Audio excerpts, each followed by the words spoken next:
The lens of a Judeo-Christian worldview. And now, here is your host, Brannon Howse. And welcome to the broadcast on this Thursday night, April 30th, 2026. I'm going to be joined tonight by Patrick Wood. I want to talk about his article on the UAE getting out of OPEC. What does this really mean? It's a story that's not being really covered, perhaps maybe as much as it should, to explain to the American people what this can mean long term down the line for the U.S. dollar and what it means about really the growth of the Middle East, the shift of money, power, influence, manufacturing, trade, so much moving to the Middle East, which I'm not shocked by because that's kind of what my book in 2016, The Coming Religious Reich, was saying would happen. There would be a revived Roman Empire, as the Bible says. Daniel talks about it. We read about it in Daniel for sure. And of course, we also see it in the book of Revelation, but Daniel's the foundation for that book of Revelation. And we see that, a revived Roman Empire. We see that in Daniel chapter 2 with the statue in the dream of Nebuchadnezzar. And Daniel gives him the dream and the meaning. And it talks about this list of Gentile nations, starting with Babylon, running until the second coming of Christ. And it includes that revived Roman Empire.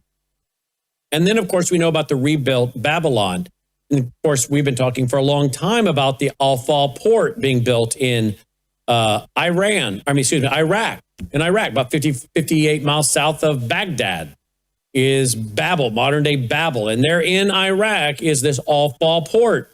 And you add the IMEC, India, Middle East, Europe economic corridor with Al-Fal port, and you got a massive system being built for trade there in the Middle East. Well, how does how does the UAE leaving OPEC, how does that influence the dollar? What does that mean long-term, perhaps, for the petrodollar, the U.S. dollar? So we're going to get to that tonight with Patrick Wood. I want to have on with me tonight also a man that has been on now for quite some time, Joe Wolverton. He's been going through a very scary health crisis. We'll have him tell you about it. But we're glad to have him back tonight after many months not being on the broadcast. So we're going to get to an interview with Joe Wolverton. I want to talk to Joe about civil war and the rise of really what is now seen as acceptable political violence by both sides, according to a recent survey and poll. And then I want to talk about states, the states like Tennessee and a few others that are becoming really bastions and islands for liberty, and why many people are fleeing these other states and coming to states like Tennessee, and why, again, the solutions for our country are at your local and state level, not with the clowns in Washington, D.C. We have a lot to get to tonight, and that will involve this issue of redistricting and the Supreme Court decision related to that. So a lot to talk about tonight. Let's see. Before we begin tonight, I saw a video that you guys might find of particular interest, and that is this baby being born by C-section. Now, Logan, you were born by C-section. Did you know that? Yep. I have it on video. The cord was wrapped around your neck twice. You were gray. You were not crying. Scared the living daylights out of me. I was filming the whole thing, and I don't know where the film went. I've got your siblings, all their births, but yours I cannot find for some reason. I don't know. It was very scary. The nurse ran to the phone and called for some specialist to come in there stat, and they took him over to the table and started jostling him around to get him to breathe. And after they got that cord wrapped around his throat twice, undone. And thankfully he started to cry. But that was a scary moment for Dad. Mom couldn't really, she didn't know what was going on. She was awake, but she had a curtain up there, obviously. But Dad knew what was going on, and it was pretty scary, I'll tell you that. But Logan, this is a video I found today circulating on X. This is a child being born by cesarean section. That's why I brought it up. And of course, most of us in this audience are adults, so we know what's going on here. This is the sac.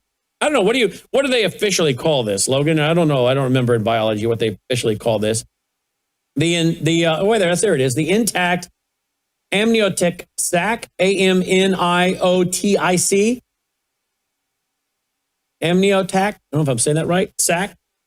And the baby was floating inside the translucent bubble-like covering. And I guess this happens in what, Logan? About 1 out of 80,000? Is that what the report said? Yeah, about 1 in 80,000. Pretty fascinating. We'll go back to it.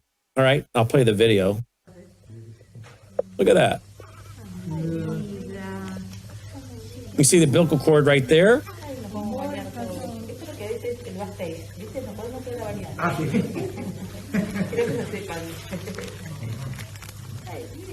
There you go. Now, isn't that something?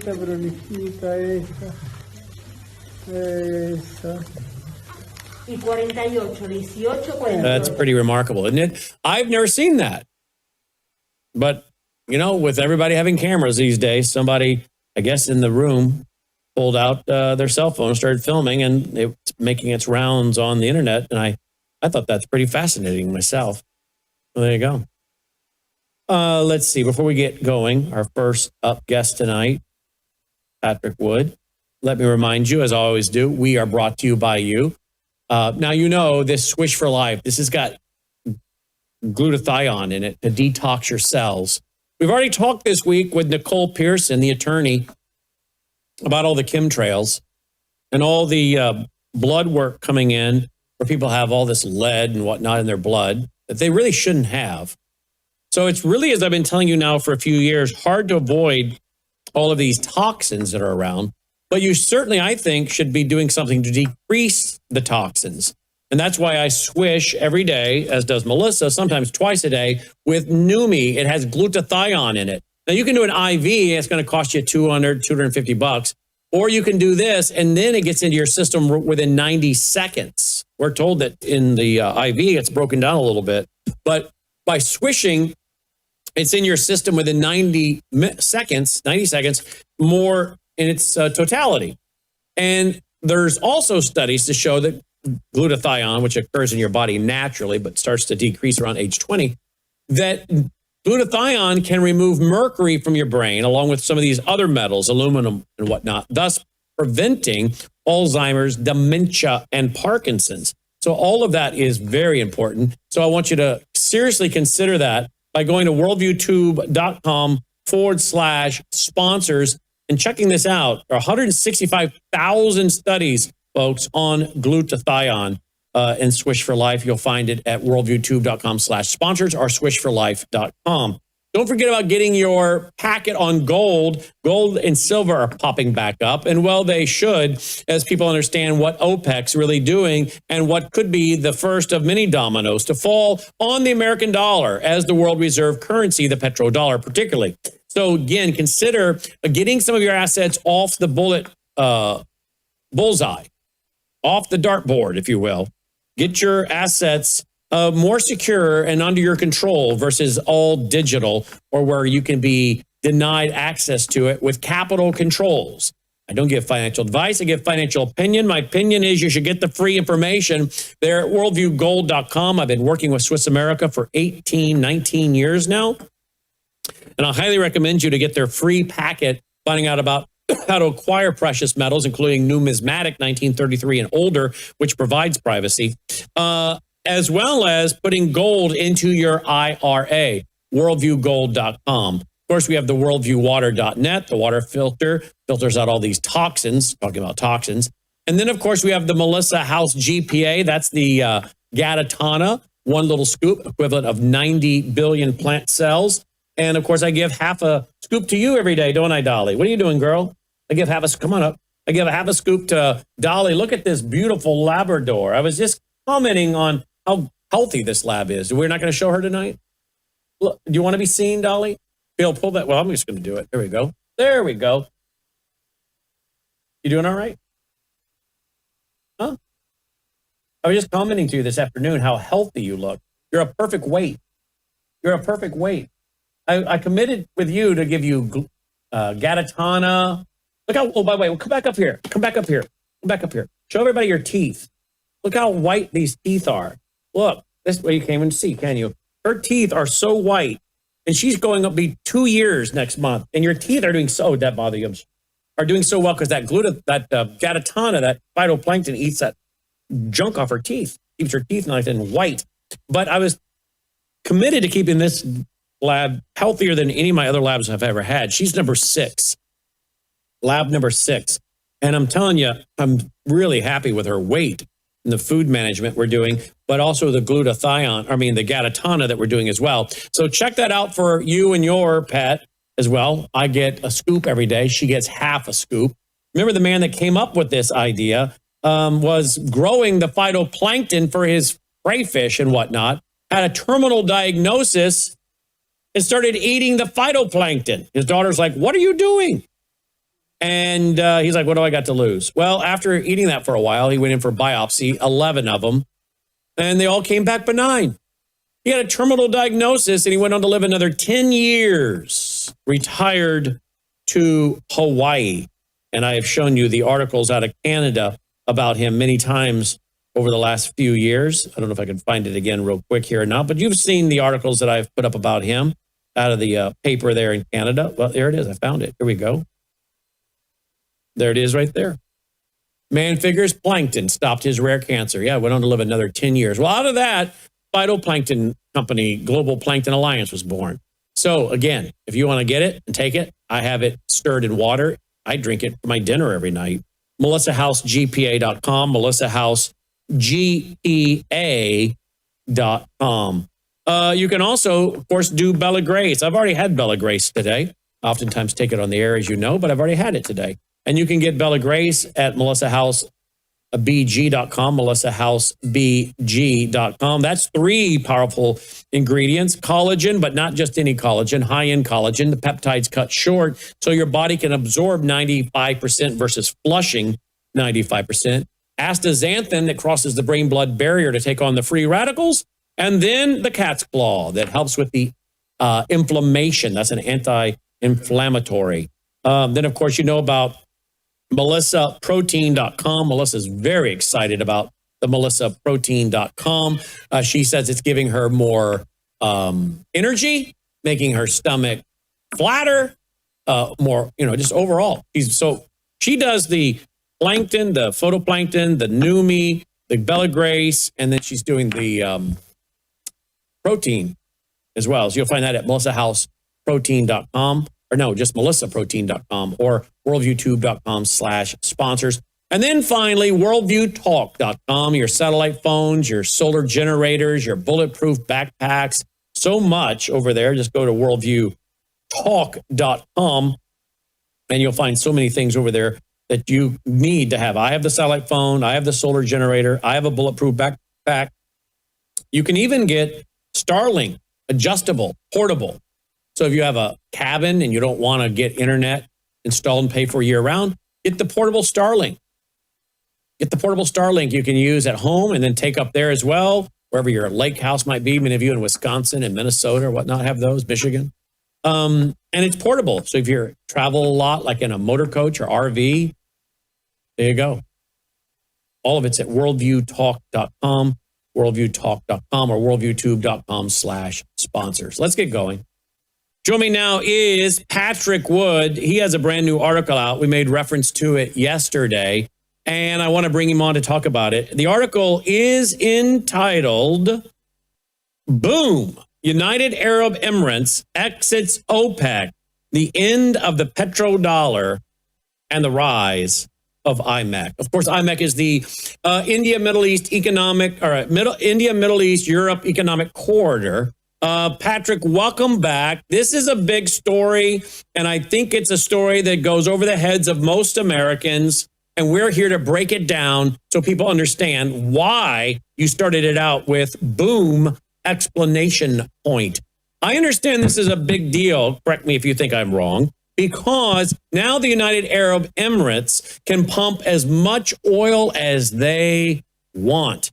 If they believe that we're about to go into some kind of war in the Middle East and there's going to be some kind of disruption, if they want to pump and store it away, or if they want to raise the price, they're going to have, if they want to go and sell it in other currencies, they can do that, which not that they couldn't now. That's already happening with yuan and other things.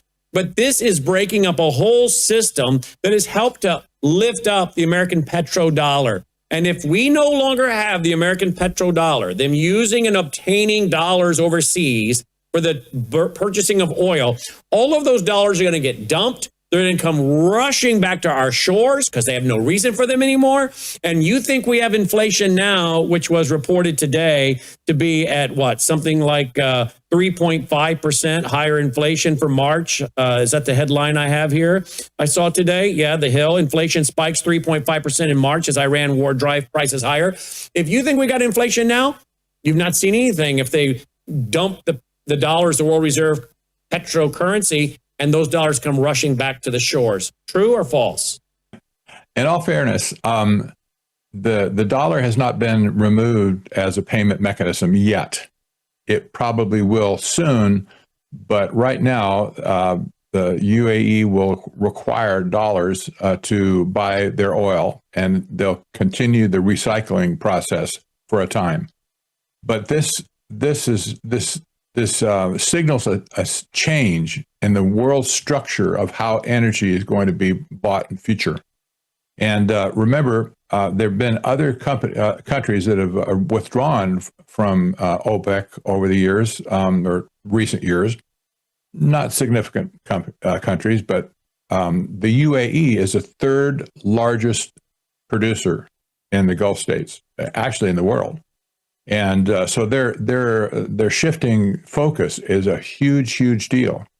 And what this will mean for sure is the death of the petrodollar, not the dollar, but the petrodollar, and the rise of IMEC. Remember, the UAE is a principal in the IMEC corridor. We covered this before. They partnered with the Trump Organization, World Liberty Financial, for their USD1 currency, cryptocurrency, and also their asset tokenization services as well. This is focused, by the way, in Gaza, where Trump is the president for life of the Board of Peace. So the honchos at the UAE, they've all been jockeying to be the leader in this area called fintech, financial technologies, blockchain, tokenization, etc. They've staked their claim in this field starting 10 years ago. They're probably the hands down leader in this field right now. And so they have lots of expertise. They have lots of regulatory structure already in place. Basically, what they're signaling is in the future, oil will be purchased using tokens rather than currency. This will basically scuttle the petrodollar concept altogether, but it's still going to be hooked to treasury bills. So the currencies on one side, the treasury bills are going to be on another side. So what they're looking at this point, the Strait of Hormuz doesn't impact them at all at this point. They have a deep water port themselves where they're shipping as much as oil as they can get out right now, and they're making a fortune on it. They're going to get really stinking rich off this whole thing because they have a $40 premium per barrel over what you got 6 months ago. So they're making lots of money right now, and they're pivoting now to unleash themselves from the petrodollar, and going forward, they're going to put their resources into things that benefit them and the IMEC corridor. So it just so happens that their deep water port is outside the Strait of Hormuz. That means they're not affected at all by the war with Iran at this point. So India will ship directly to the UAE at this point and offload their wares into their pipelines, et cetera. And this is a bypass that's been set up intentionally over the years. And so they're looking at this war and Iran at this point, this strait. They really don't care how that war ends. This is genius. And on one hand, you say, well, people are saying, well, the Saudis, they're being knifed in the back, and that's not true. I mean, all these different excuses came out. Why are they doing this right now? Are they they're folding? Are they getting weak kneed or whatever? No, not hardly. They're asserting themselves basically to take over the digitized space in the Middle East. This is what it's about. We covered this before, by the way, that all the trade going through the corridor, the IMEC corridor, will be tokenized. In other words, not in currencies like the U.S. dollar or yuan, whatever. All of those assets will be tokenized, where they get a cut on everything that goes through the corridor. This is huge. So they've laid a strategy. They've laid a trap now, and they've sprung the trap. Where it goes at this point, well, we can probably guess they're going to be sitting on top of the biggest fortune in the Mideast in short order, and they'll be calling the shots on global trade after that.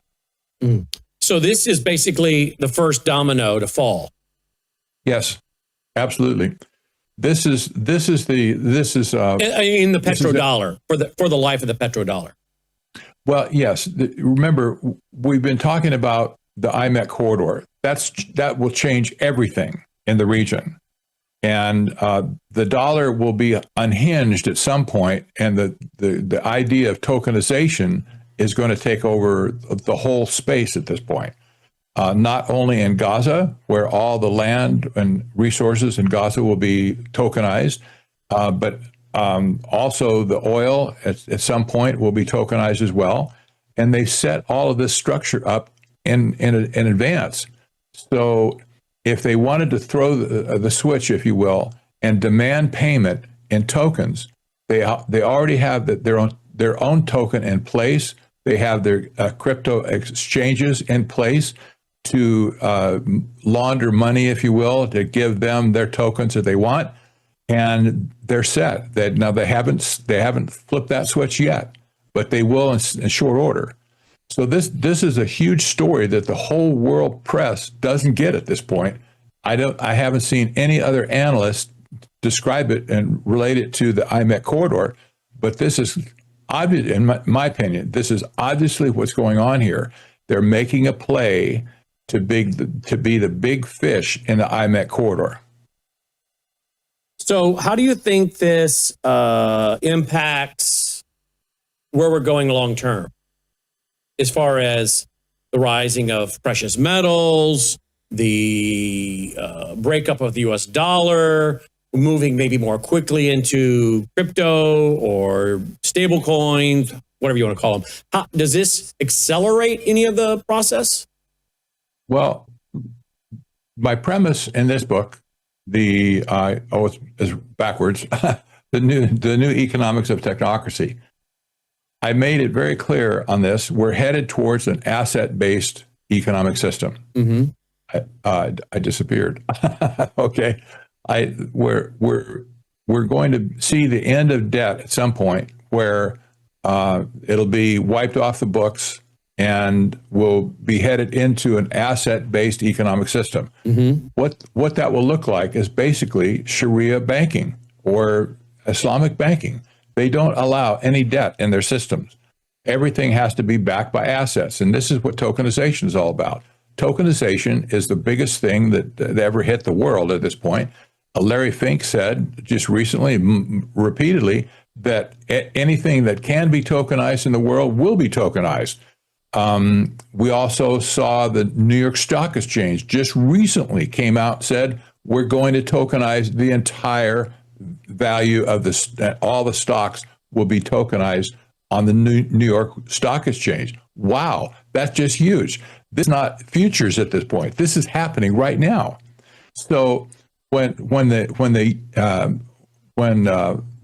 UAE comes out and says, well, we're not going to price things necessarily in dollars in the future, they're talking about tokenization. This is the only alternative that they have. Tokenization will be the biggest thing that ever happened to the world.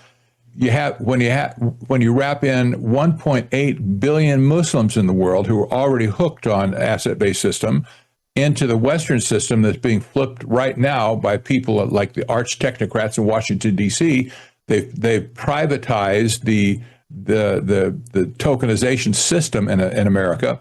They waved the Federal Reserve away from continuing research on central bank digital currencies, but they've erected a private system of crypto right now, and this is the system that's going to tokenize the world. This is the system that Larry Fink talks about when he says we're going to tokenize everything in the world.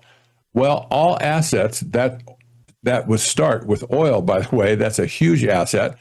It's ripe for tokenization, and we'll see, I think we're going to see this in the very near future here, when the debt system begins to crumble.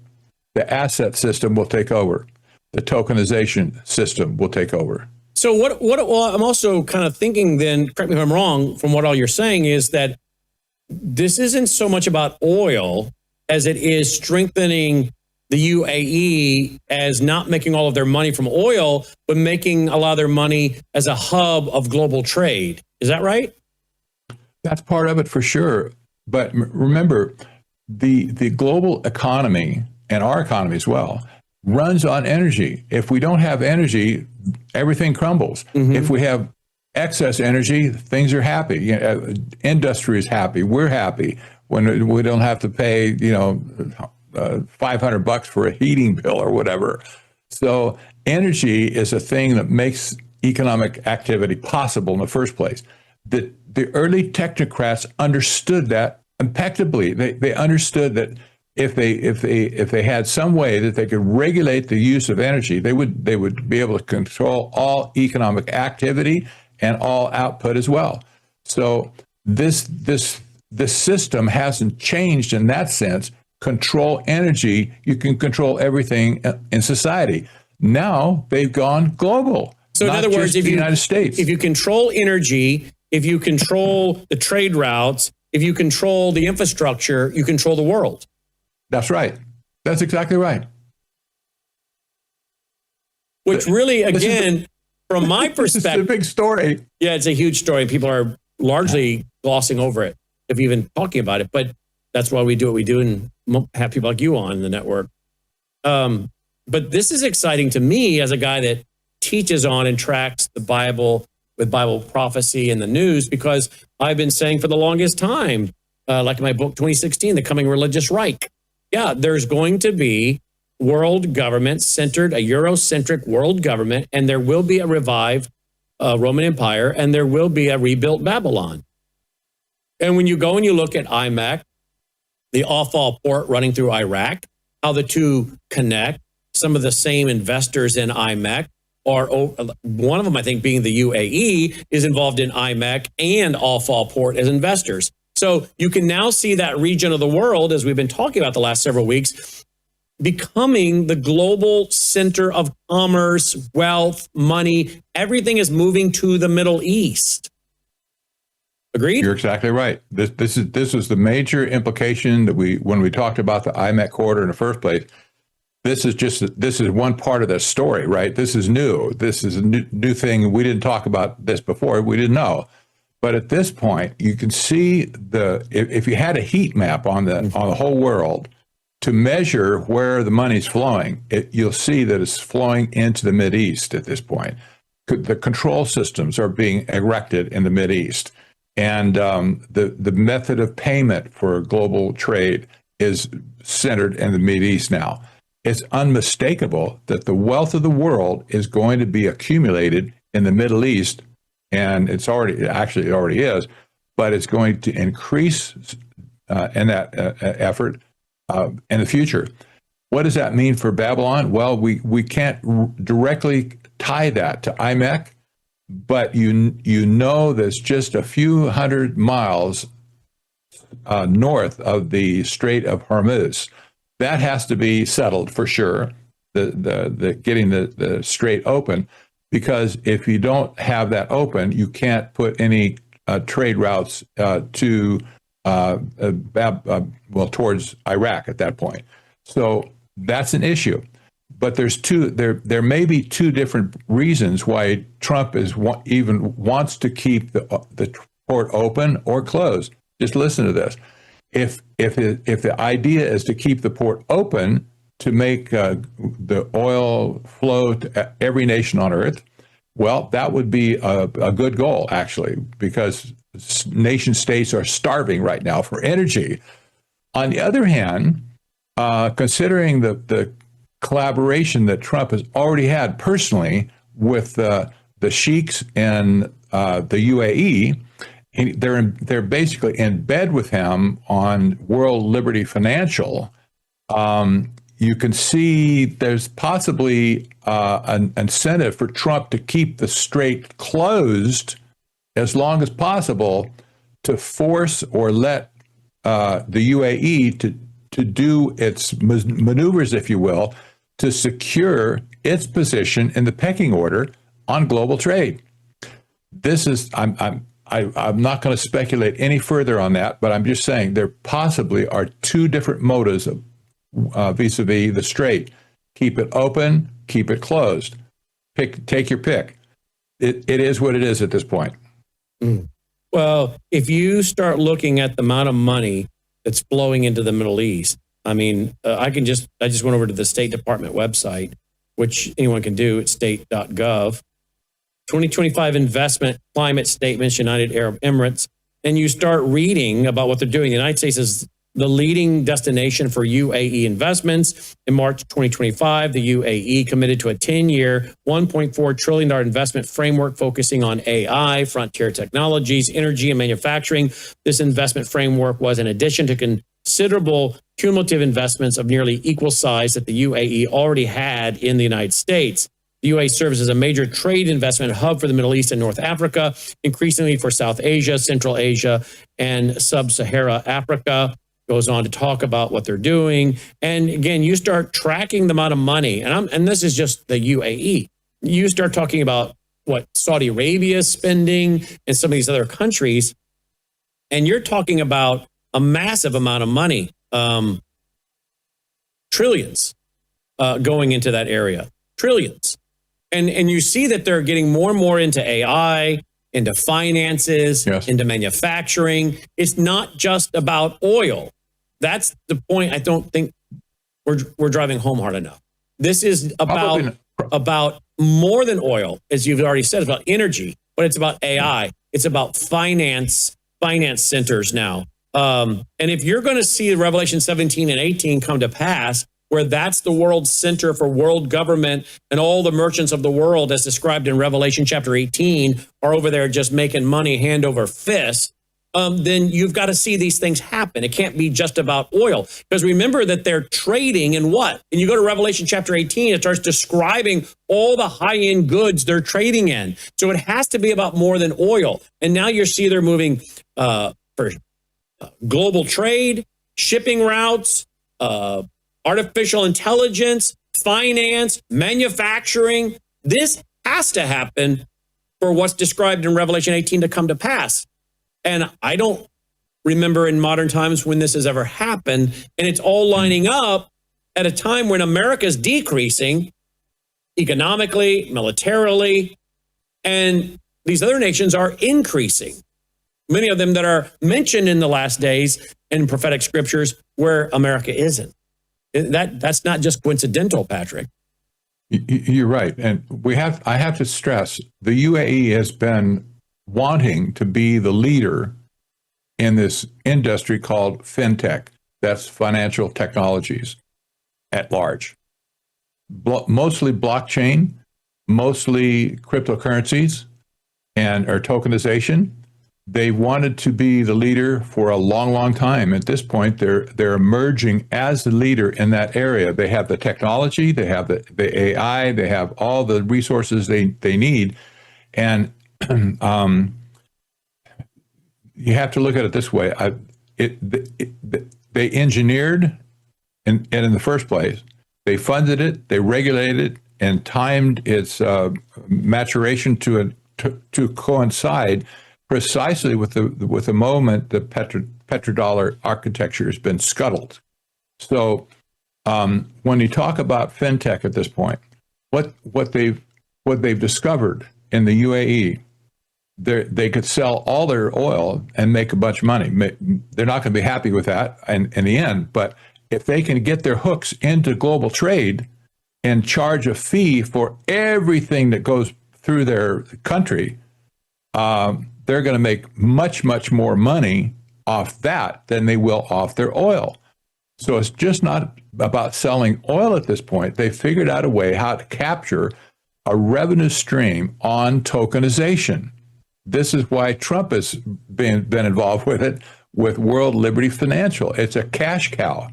So if the UAE is going to be the leader in the fintech world at this point, they're positioned right now to pull a switch to make it happen. They have all the money in the world. They have all the infrastructure in the world they need. They have all the horsepower, if you will, to make it happen as well. And they're like the you might say it's like the mouse that roared. Remember that book, Once Upon a Time. But they're not a mouse. They're a lion at this point. So are you saying that President Trump maybe wants the strait to stay closed longer? You have to think about this because he's in bed with the spy sheik in the UAE, and he has a huge investment in his cryptocurrency company, World Liberty Financial. UAE, through its sovereign wealth fund, invested $500 million to get a 49% interest in Trump's company. They're in bed together at this point. You have to figure out what's going on here.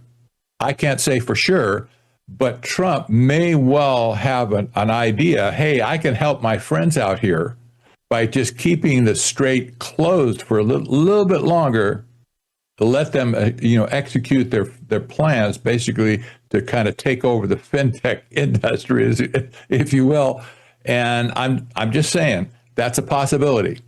Maybe it'll play out, maybe it won't. But at this point, I don't like this type of conflict of interest at all. But also, by keeping the strait closed, is this not going to take out some of the UAE's competition?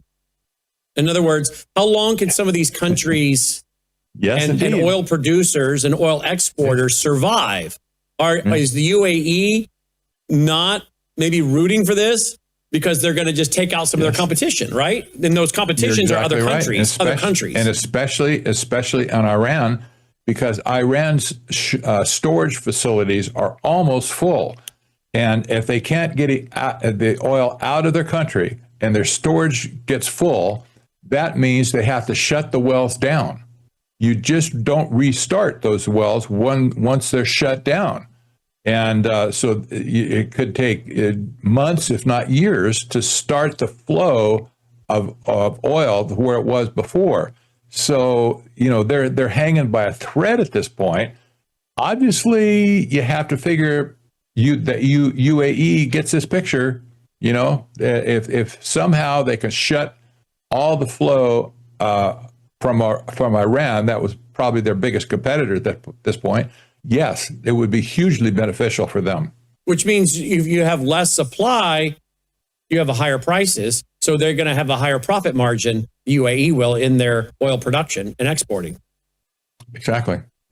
But doesn't this also hurt other countries that are exporting that need to go through the strait?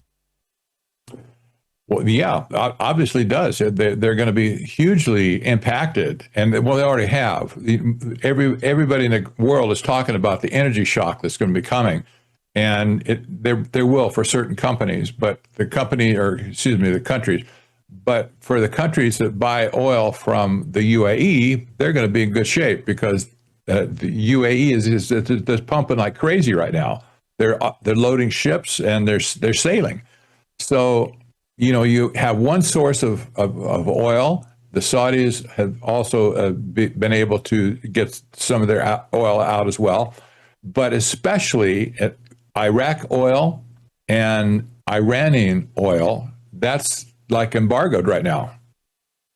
Let me go to another article real quick that's over at technocracy.news. Logan and I saw this the other day, and I said, Logan, can you verify that that's not AI, that's not fake, that's really real? And it has to do with robots in Japan. Watch this. Well, maybe it's not a video. I don't know. There we go. Look at that thing.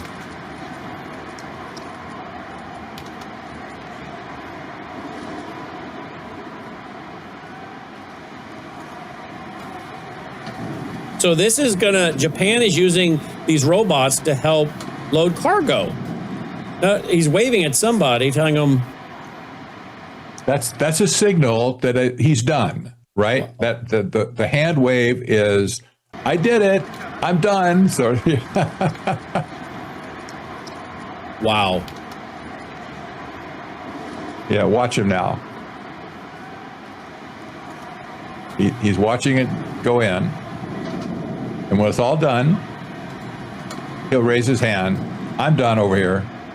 Give me another one. Give me another one. Isn't that something? Wow. I don't know. Yeah. Well, you remember last year we talked about 2026 being the year of the robot. Mm-hmm. I did. I nailed it. Yes, you did. By the end of this year, production of robots will be wrapped up probably to produce several 100,000 per year. That's by the end of this year. And we see just the very tip of the iceberg with this story. But Japan Airlines has already said, we're going to have robots clean the airplanes when the passengers get off and do other regular things like stock the kitchens, that sort of thing. And robots will do it all for them. Well, you figure if they can't have human employees, the robots are going to move in and take jobs. Why are they having a labor shortage in Japan? What's going on that they have that? They don't have enough young people. That's the problem. Their whole population has been just caving like crazy. Okay, and what has caused that in Japan? I mean, we've talked about, by the way, Japan's aggressive vaccination program and things like that. Of course, we've did the same thing here, but that would not impact the labor market yet if you're not having children, because those kids would have had time to grow up. So what has been stopping their birth rate over there? Can't be COVID yet. COVID shots yet. No, it's not COVID. COVID exacerbates it, I'm sure, but they've been in a demographic winter for decades at this point, and just the kids not getting married and having children. That's part of it, yes. This is just recently I saw, or maybe 10 years ago even at this point, I saw a story where young males and females in Japan, they have no interest in sex because they have all the technology around them, and they just drop the whole subject of sex. So they're not getting, they get married, they're not having children. And even when they're not married and just, having fun with each other, if you will, nobody wants to do that anymore. So there's no babies being produced. At this point, they don't have enough young people to take care of the older people in the society. And, jobs go begging. Well, and that's only going to get worse with robots, right? Yes. And then now you got people having their girlfriend is some AI figure on a computer they talk to, and that's where they get their emotional support from. And then, of course, some of them are going to start getting robots that look pretty doggone lifelike that will be their companion. I mean, pretty soon, you think we got a problem now, it's going to get a lot worse with this technology, right? It will. And we talked before about the concept of these AI chatbot companions. Mm-hmm. that's a computer screen, right? That's a chat box where you type in it and you get an answer. People are already falling in love with their chat box. So when you have a humanoid form factor presented to you that can speak to you and you see it move, you can see it, you can touch it, that sort of thing. This is on another level that is just exponentially more destructive, and people will form bonding relationships with these robots, and especially in Japan, they're entering into the workforce to take care of the older people, the elder care, if you will, and this is going to be rampant in Japan, where robots will take care of all the old people until they die.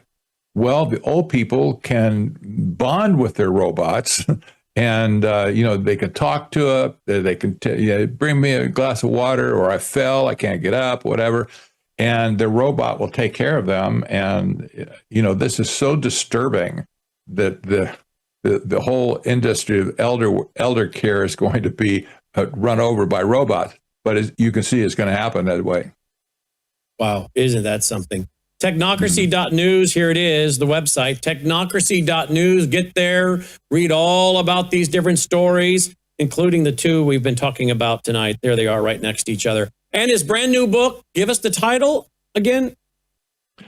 The New Economics of Technocracy, You Will Own Nothing. Yeah, you'll own nothing. Your book is on the way, by the way. Thank you. I'd like to have a copy to read that. In its entirety. I've read parts of it and endorsed it.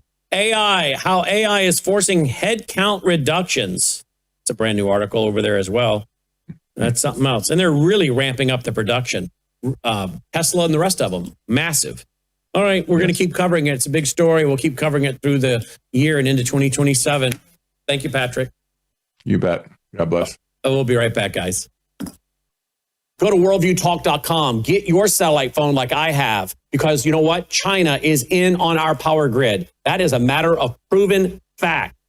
If you want to have communications with your loved ones, your family, your children, maybe your spouse travels, maybe you have a child away at college, you want communication should the grid go down. That's why you need a satellite phone, worldviewtalk.com. But look what else they have. They also have solar generators. I have one of their solar generators. I have the Delta Echo 400, a solar generator. So I can, of course, charge my satellite phone. I can run my coffee pot. I can run my whole house if I want to. All the details are there at worldviewtalk.com, or use that number, 1-866-738-3224. They have very friendly operators that will explain to you their products, but you can explain to them what it is you're desiring to acquire.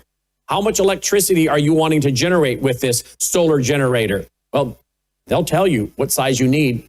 Worldviewtalk.com or 1-866-738-3224. All right, guys, welcome back. Before we go to Joe Wolverton, did you see the video got released today? A better, cleaner video footage today got released by the government. I guess Janine Pirro, the U.S. District Attorney for D.C., released. Now, this was on the 24th. So this was what, the day before, Logan? Are you on mic, Logan? Yeah. So what is he doing? Rehearsing how he's going to do it, or what? And he's just scoping it out, it looks like. Yeah, he's scoping it out. That's right. There's not much in this. Not much in that. That was on Friday. And then, of course, Saturday is when this happened. So let's skip through here a little bit. He was, I guess, a guest at the hotel. He'd been there for a couple of days. All right.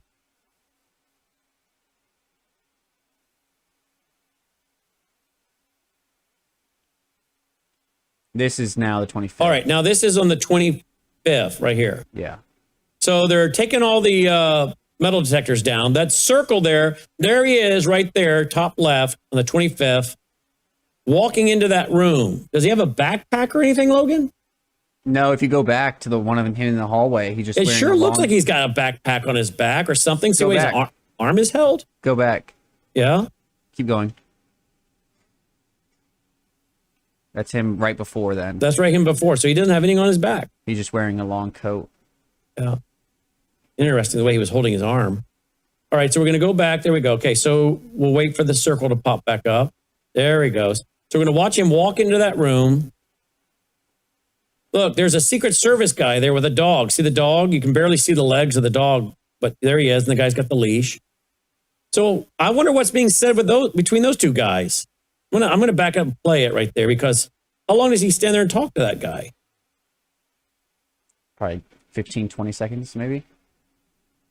10 seconds. Why would that dog not alert to a gun or anything? Well, maybe it's not trained to alert to guns. Maybe it's just bomb sniffing. I don't know.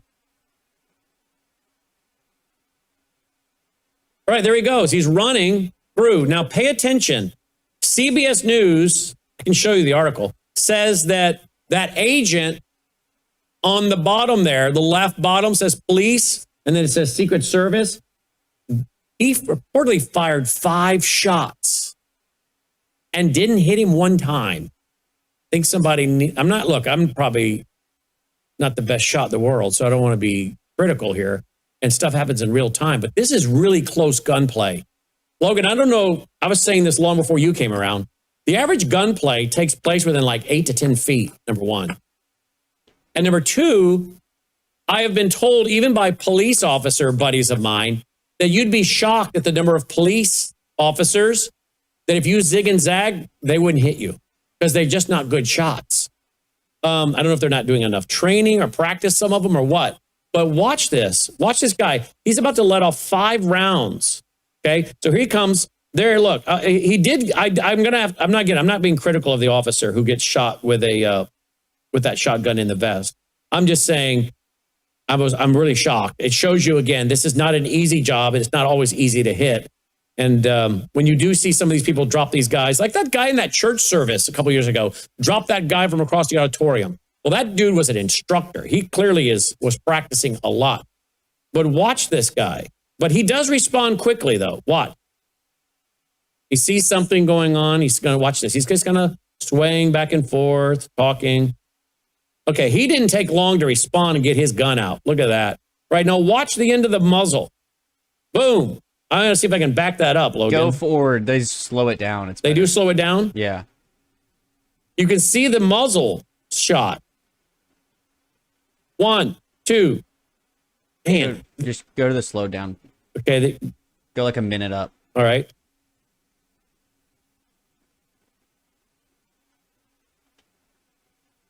Wow.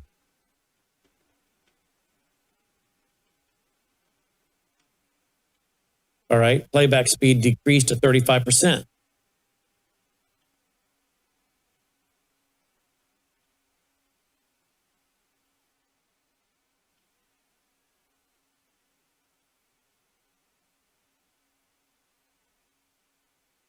And they're going to pause it for you each time the agent shoots.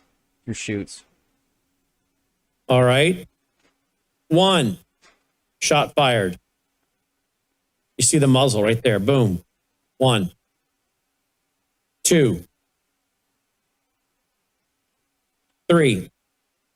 Well, that guy right there, by the way, let me just stop right there. That guy right there,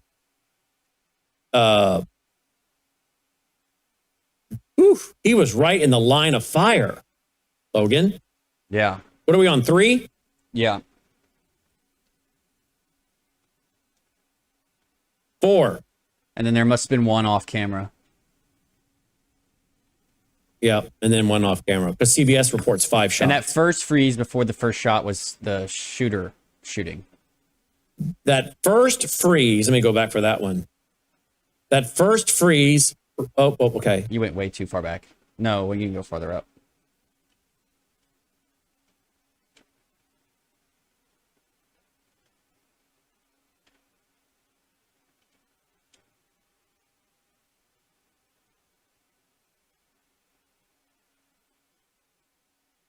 Here it comes. All right, so the first freeze is when he shot. Yeah. Right there. There. He just shot him. Now, I don't know how he doesn't have his, I mean, he's so fortunate not to have had a face full. That was a shotgun, right? I think so. I think so. That's what I heard. I don't know how his arms didn't get torn up. The officers. Wow, I'll tell you something. How this guy didn't get shot in the crossfire is quite remarkable. But that just again shows you 5 shots, not 1 hit. It's not an easy job in real time with adrenaline going and flowing. Of course, there are, again, other guys we have seen on tape. Like I said, the guy that took down that church shooter, he was doing it from quite a ways away and took that guy down, boom. But that was, again, I think an instructor, if I remember reporting on that one, who just did this all day long. So practice makes perfect, right? The old saying. But then again, this kind of shows you, even from a standpoint of, if you have a Secret Service agent, a police officer / Secret Service agent, the uniformed kind of guys, that is missing 5 times, what that really shows you, to me, Logan, is that if you're in a situation where someone is shooting and you can't get behind something, then zig and zag. Zig and zag, your chances of being hit are decreasing. But I often say, too, I've said to your mother, to your sister, other people, my opinion is, and I've told my wife and daughter, if anyone ever tries to kidnap you, you fight right there. And if you have to fight right there to the death, fight right there to the death. Do not let them take you. You're likely going to get killed if they take you, and worse, they're going to rape you and who knows what else. And then you're going to die. So you might as well take your stand where it is they try to take you. And if they have a knife, then you do your best to wrestle away from them, scream as loud as you can, make a scene, because most attackers are going to back up and back off and run because they don't want to get caught. But if they got a gun, if you can break away and run and zig and zag, you probably have a pretty good chance of making it. And even if they hit you, are they going to hit you in a vital organ? Yeah, it's a one of God providentially helping you out. But it's also a matter of math, statistics. If you're zigging and you're zagging, like this guy is doing, and you got even a trained Secret Service agent that just missed him 5 times. If he had even hit him, would he have hit him in a vital organ? Would he have just gotten hit and survived?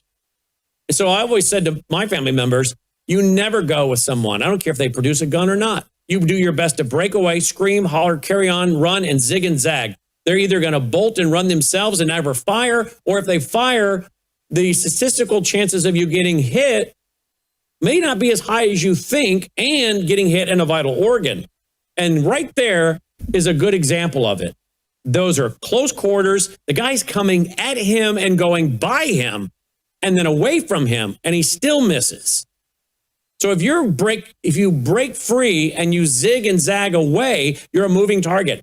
And likely the person doing this is not someone who's trained a lot, like you would think the Secret Service people are doing on a regular basis. And again, I'm not criticizing the Secret Service agent because, again, it's a high stress situation. It's, adrenaline flowing. I don't know what the proficiency rate needs to be, and I have no idea what the supervisors at the Secret Service are going to say with 5 shots missing. They may say the guy needs, some remedial training. I don't know. But I'm not here to criticize him as much as I am to say, here's an example where this is A, a tough job, and B, why if I ever find myself in that situation or my family members, I've told them, run and zig and zag because you got a better chance than if they actually take you. And you're going to wish you were dead if they get you, particularly a lady. This is CBS. A source familiar with the investigation previously told CBS News that a total of 6 shots were fired when the gunman charged a security checkpoint at the Washington Hilton. 1 by the suspect and the other 5 rounds by the Secret Service officer who was struck in his bulletproof vest. That's interesting because the night this happened, Logan, people were saying that the man was just shooting everywhere. Well, apparently that was, again, people confused the 5 shots by the Secret Service agent with that of the shooter.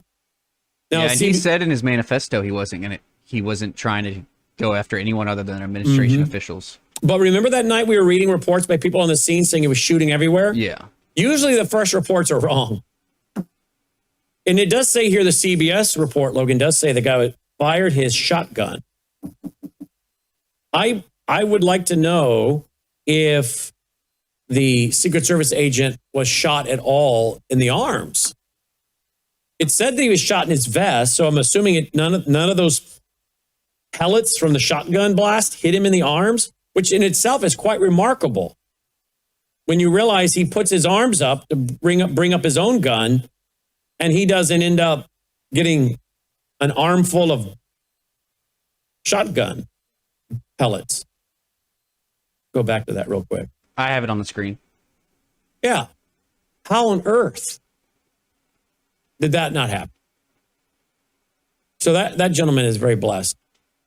And that's another thing, if we may, bring into the conversation. The man just had a gunshot at him. He's just been hit in the chest. So how good would your firing be if your adrenaline is running, a guy's coming at you with a gun, and you've just been blasted in the chest? Can we play that back again, Logan? Because maybe the fast version. What I'd like to see is, how did he not get knocked to the ground by that shotgun blast? It looked like he didn't even budge. I know. How tall is he? What's his body mass? Did he step back? Did he stumble backwards? Was there any force that was moving him off his center? So I again, that's what I'm saying. I'm not being critical of this man. He's just been shot in the chest. How good would any of our man? Did he even show it again? Did he even rock back from that blast? Okay, bit. You did see a little. You did see a little. Yep, you did see a little kind of bending over, like, ugh.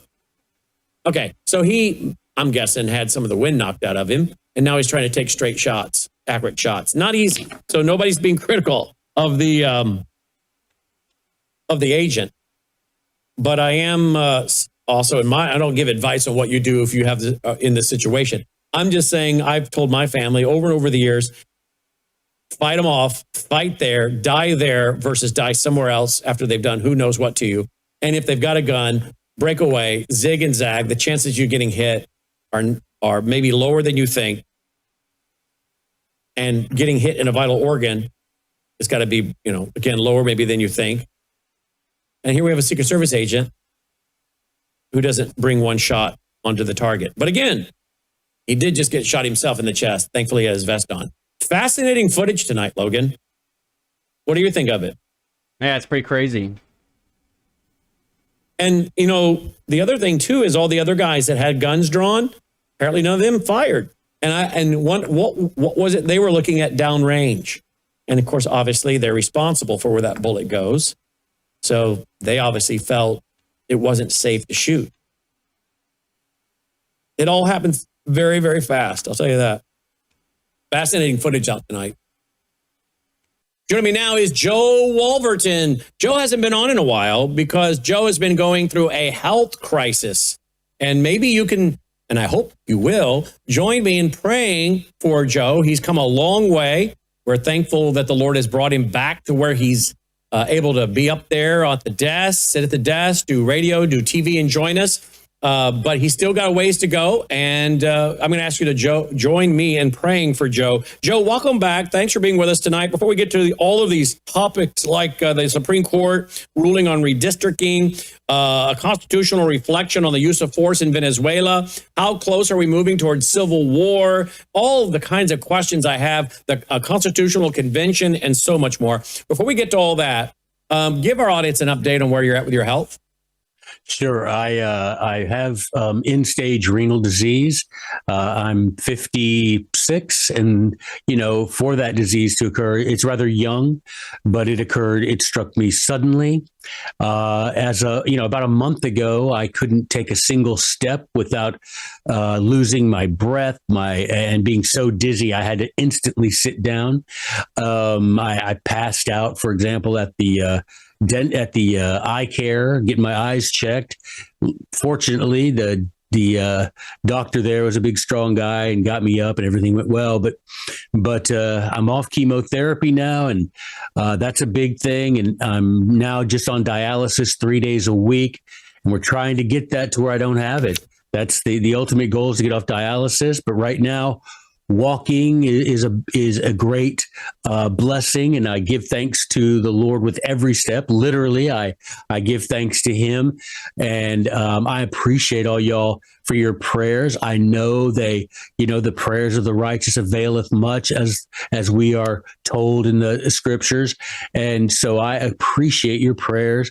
I do not in any way take them for granted, and I pray that our God and His Son, our Savior, hears those prayers, that they are a sweet savor unto them, and that they will heal me so that I can get back to the business of building the kingdom of God on earth and restoring this republic to the liberty it once enjoyed.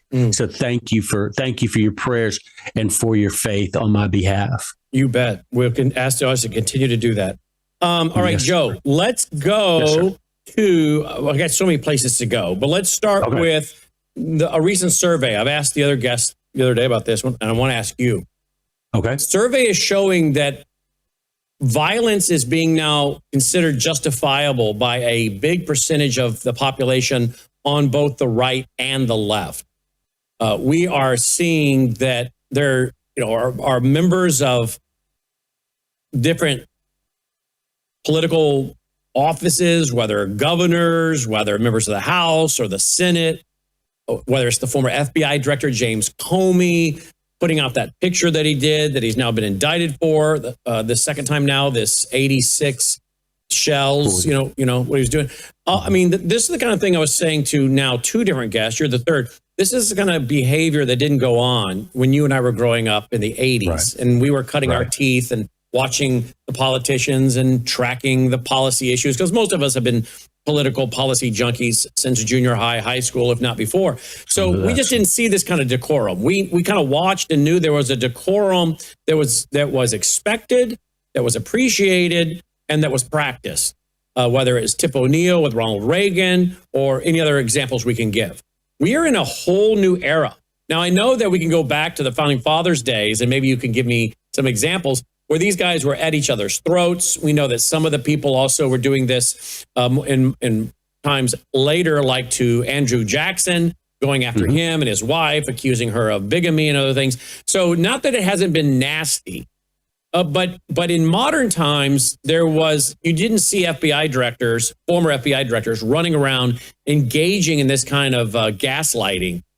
This is not a good sign. There's a total breakdown, it seems, in civility by a group of people in the public arena that I'm not sure the Republic can withstand this long term. I think it is being done deliberately. I think they want a civil war. And as we move toward World War III, which I'm increasingly, been saying we're already in to one degree or another, but this is a war going on with China through Iran. This is an economic war. I don't know how we get out of this without eventually seeing this spill over with major kinetic beyond what we've seen, to where people actually acknowledge that it's World War III. But they would love to see a civil war, our enemies, foreign and domestic, civil war in America with a World War III.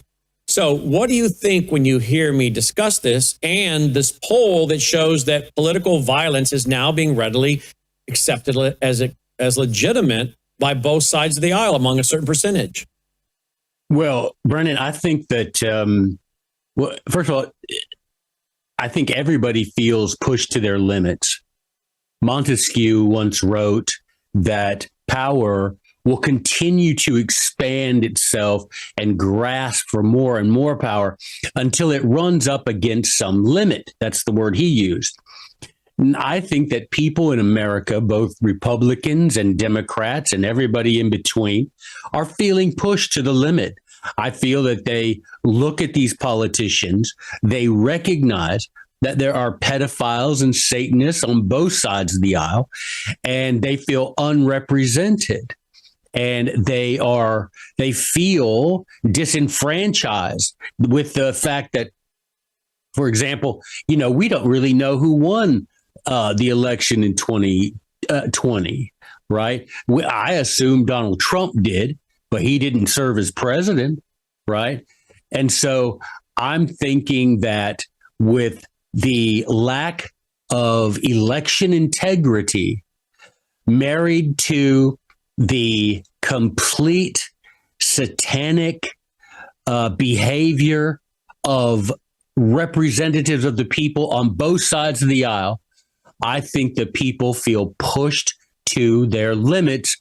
And I think you're right. I think the Republic cannot long stand this. And I think that we have got to, if we can't find a peaceful solution, which I would suggest comes in the form first of nullification of all unconstitutional federal acts. Second, if necessary, the dissolution of the Union into, various confederacies. And I think that is where we're almost at. I think, Brandon, if I were to, be able, which I am not, but if I were be able to see into the future, which is the etymology of prophet, right? The prophets see into the future. If I were able to see into the future, I would say that we're most likely to end up in a dissolution of this union into various confederacies. I think that could be done peacefully or belligerently. And I hope and pray that it be done peacefully, but I don't see another way, because states themselves are, suborning their sovereignty to the empire, who bleed us all dry. And so then you come back to this, Brandon. I don't know about you, but I feel I have no faith in the electoral process. I genuinely believe that the satanic powers seeking to overthrow the liberty of the United States and the liberty of every other country in the world, I think they are able to manipulate elections, and I think they will continue to do that. I think that with that, as Aristotle wrote in his book, can you believe Aristotle, some 2,300 years ago, was saying that the last step before a commonwealth degenerates into tyranny is the end of election integrity. And I think we're at that point now. And so it doesn't surprise me, the poll results, because I think that people feel pushed to their limits. And violence is often the answer to that, whereas I wish it wouldn't be. But what kind of time frame? What kind of time frame are you thinking for this? 5 years. Mm. I think that, based on what, I don't know if Catherine Austin Fitts. Mm-hmm. I've had her in the studio last year. Oh, wonderful. She's a great lady. She's a fellow Tennessean like you and me. Right. Adopted Tennessean. She, predicts that 2027, the financial meltdown will occur. So I'm saying, and you've seen the videos, right? When the snap cards don't work, you've seen those videos. It's a riot. It's an outright riot in Walmart or Kroger. If your EBT card doesn't work, wow, the response is reprehensible and riotous for real. Well, we have to do something because the Wall Street Journal is reporting today that U.S. debt tops 100% of GDP. Absolutely. Yeah, we're at that point now. We're at that tipping point now. And, how are we going to do it? How are we going to continue on paying so-called benefits, socialism? How long can we do this? Well, not much longer, because now we're at 0 point. Mm-hmm. We're at the point that, any more outlay will be more than the income, and it'll tip us over. What will happen? I mean, you look at it now on a minor, but think about this. Think about if your VA backed mortgage is called in because the VA can no longer afford to subsidize anything like that. So how many homeowners instantly lose their home when the VA goes belly up? How many, there are so many people. How many people are, left out with student loans, for example, when those are all called in, in the instant, not 10 years, 15 years, 20 years, but hey, you got to pay this in 30 days or you'll be sent to prison. You've got to think of all, Brennan, and this is what I tell people all the time.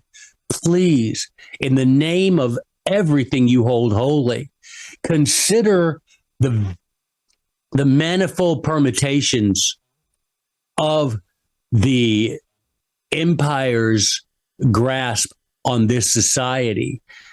You think, people like to think of just welfare queens. That's a drop in the bucket. Welfare queens and their cheating ways. We've seen that, right, in Minnesota, where, you've got institutional welfare, if you will, that's bleeding us dry. And so we need to recognize how much. I mean, if you drop your kid off at a public school, you're just using your EBT card to buy education. Think of that, right? That's what's happening. If you take your kid to a public school, in terms of principle now, there is no difference between that and someone going over to Kroger and with their EBT card buying food. Food, education, which is more important? Food is way more important than an education, because first of all, if you're in public school, you're probably not being educated at all. You're being taught lies so as to perpetuate the tyranny. And so think about that. And I beg Christian families, please, Christian families, pull your children out, because it's no different. The EBT card and public school, there is no philosophical difference.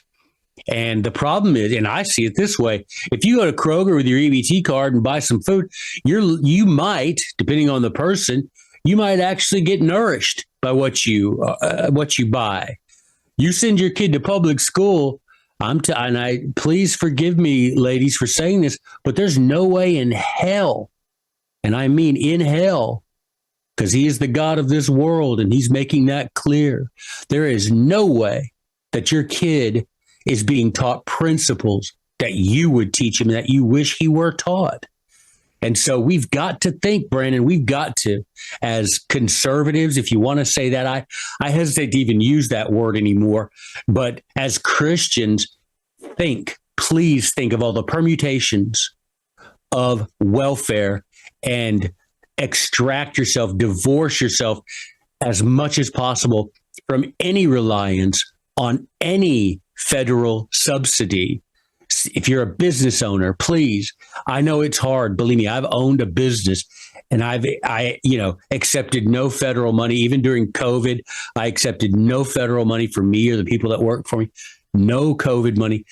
Please, guys, extract yourself, divorce yourself from federal subsidies, because as Brandon just pointed out, we're at that tipping point.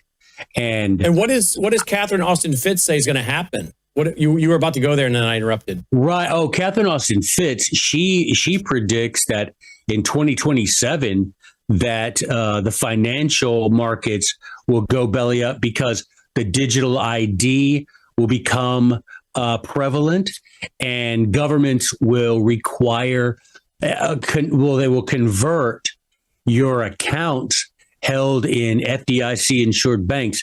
They will convert that money into digital currency, which will be instantly and completely, and I believe invisibly, manipulated by the federal government, by the Federal Reserve and anyone else who we don't know who has access to those buttons, as it were.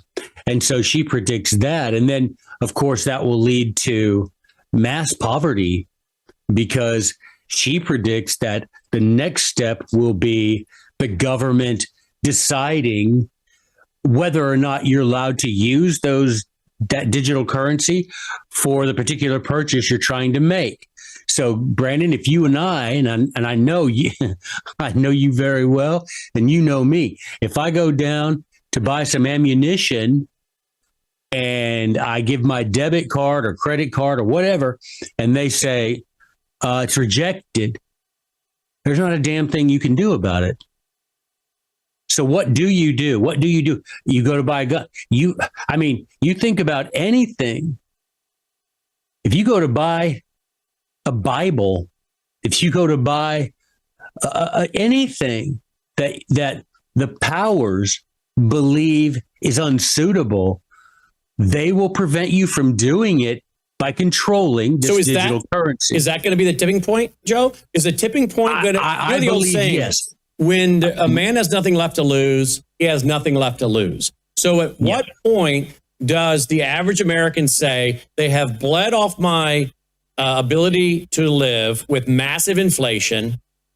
And if the American people really understood how the system works and the unconstitutionality of the Federal Reserve and the inflation that's been created, as Andrew Jackson of our home state of Tennessee warned, as he did away with the central bank in his time, got censored for it, but we didn't listen to him. He said that if you ever do this again, you're going to find out that the children will wake up in a land founded by their fathers. They'll wake up homeless. And that's what we're seeing now, right? Well, and did we not hear that we're not meant to own property? You remember a few years ago, right? You'll own nothing and be happy. Right. So do you think that's going to be the tipping point? When people can't afford to buy groceries, when they're being told, no, you can't get a gun, you can't get ammunition, they're controlling every aspect of your life. And you realize the rules are being made for the elite, the rules for thee, but not for me kind of thing. And they're continuing on just fine. And the average American is suffering. Is this the tipping point? I believe so. I don't believe it's 2027, as my dear friend Catherine says. I believe it's a little farther out than that. But we have the, as she points out, and as others have pointed out, we do have an example in, Roosevelt, saying, bring all your gold to the federal banks. And that happened instantaneously. And so we have that example. I don't know that it'll happen that quickly, because I believe that, they'll try to surreptitiously and gradually, as Madison said, right, silently and gradually, they will approach this. And of course, what are they going to do? They're going to make it sound like it's in your best interest. They know, right? The devil knows how to trick you. He's very astute. He's very savvy. And those who serve him are likewise astute and savvy. And they know how to lead you down the primrose path that leads straight to hell and to your bondage, right? Mm-hmm. Thankfully, we have a deliverer who is Christ Jesus. And so I would say, align yourself with him, come as close as you can to being perfect as he commanded us to be. And I think that with that, we will be able to discern. And I think, and Brandon, I want to say something about you. I consider you a very discerning individual. I am always impressed by your discernment. And I know that to be a gift of God. And so if you can do that, you'll be able to discern right from wrong, good, bad, and you will avoid perhaps some of this. But I think there will be a time that it will engulf everyone. And I think 5 years or so will be that time. And you'll have to come to decide, who's on the Lord's side, as the hymn says. Mm-hmm. And so I think that'll come down to it. And I think that I'm prayerful that it won't be a hot war, as we call it. I pray that it will be a peaceful dissolution of a marriage that has become unsupportable. We are now, all of us, we're married to a husband that beats us severely every day, steals from us, and yet we stay married to it. I don't think any woman in her right mind would stay married to a man that continually abuses her. I would hope she would have the strength to dissolve that marriage, to run from that situation. And I think that's where our states are. We need to dissolve our union with an abusive husband. Amen and to that. Move on into more Republican forms of government. And if some of these smaller confederacies that result, if they are socialists, well, let them be. Who cares? I'm not going to live there. You're not going to live there. Let them be socialists if that's what they want to be. The problem now is, and mind you, to take the analogy further, Brandon, if you don't mind, if my female friend was in a marriage where she was being beaten, I have no legal recourse. I have no way to prevent that, but I can counsel her, right? And so if and when we dissolve into various confederacies, several of them, maybe, that which is California, which is large enough to be its own, country, which in fact it really is under the Constitution, but you know what I mean. If they decide to be socialist, there's nothing we can do about it, but we can counsel them. We can say to the people that live in California, hey, that's not a good way to government, and to come and join us over here. But there's nothing we can do legally about it. And that's how it will be. And I pray that in these smaller, sectional republics, sectional confederacies, I pray that we're able to coexist peacefully with trade agreements among ourselves. And I hope that happens. But we're running out of time, Brandon. Indeed.